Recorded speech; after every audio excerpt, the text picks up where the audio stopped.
What's going on, guys, and welcome to a very, very chilly episode of Watch It in Action. I'm BouseFeenux, and today we're going to be covering the Sibear.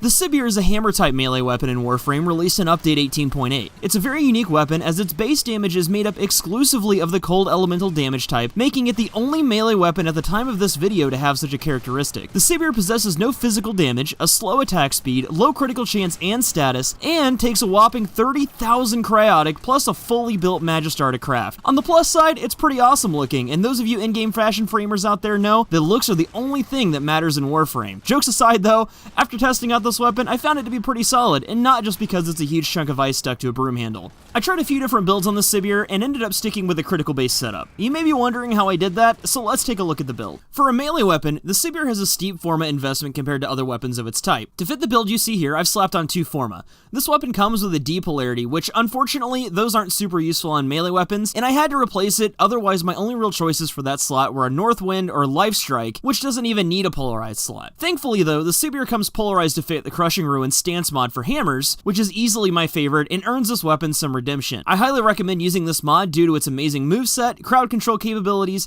and multi-hit potential. As for the setup, you might notice that I've chosen a pretty typical critical melee build. This doesn't look viable due to the Sibear's 15% critical chance, but with the multi-hit potential and the right mods, a critical build is more than viable, as you can see in the footage you're watching. First up, Pressure Point is a no-brainer and adds 120% melee damage to our attacks. Our second mod, Berserker, is part of our critical setup and increases the speed of our attacks every time we get a critical hit, up to 75% attack speed. Next, Blood Rush is pretty much a mod that makes the whole build work. With just a True Steel, we wouldn't have enough critical chance to make this build viable, and Blood Rush increases our critical chance with our combo multiplier, which increases every time we land a strike on an enemy. Body Count synergizes with Blood Rush in that it extends the length of our combo timer, allowing us to get higher melee multipliers, therefore increasing our crit chance. Our other 2 critical mods, Organ Shatter and True Steel, raise our critical damage and critical chance respectively. I chose the True Steel because without it, it was taking me forever to get reliable criticals. If that doesn't bother you, you're more than welcome to swap this mod out for something else like Spoiled Strike or Life Strike, or literally anything else that isn't a physical damage mod, because on a weapon with only innate elemental damage, physical mods will have no effect. Lastly, we have 2 spaces for a combined elemental. This can be pretty much whatever you want. As you can see here, I'm using Radiation because I'm in a mission against Grineer, most of whom are weak to that element. Now, as a final note on this build, I did try a pure damage setup like this one. I noticed though that A, the weapon was extremely slow even with Fury, and B, I wasn't getting near the damage output as I was with the critical build. If you're on console though, or still haven't gotten the melee event mods, this build may be your best bet if you really want to use the Sibear. Otherwise, I'd just wait until these mods come out and skip this weapon entirely. For the last part of this video, I want to demonstrate how this weapon performs at a high level. For that, we'll be using 2 of the toughest enemies in the Void, the heavily armored Corrupted Gunner and the Corrupted Ancient. One of the main benefits of the Sibear is that since all of its damage comes in the form of elemental damage, we have a lot of flexibility in terms of what enemy factions we use this weapon against. This means that all we really need to do is use the proper elemental against the right enemy to maximize this weapon's effectiveness. While this sounds awesome, lack of physical damage is by no means a useful trait. While the Sibear could be exceptional against a certain type of enemy, it really just ends up being average against everything.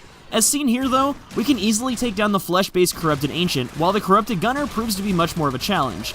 Also notice that as we attack, our combo multiplier climbs and our criticals become more reliable. As our criticals become more reliable, we'll be able to proc Berserker more and more until we reach the 75% weapon speed cap. This weapon speed, paired with the occasional red crit and the crowd control of Crushing Ruin, is quite formidable.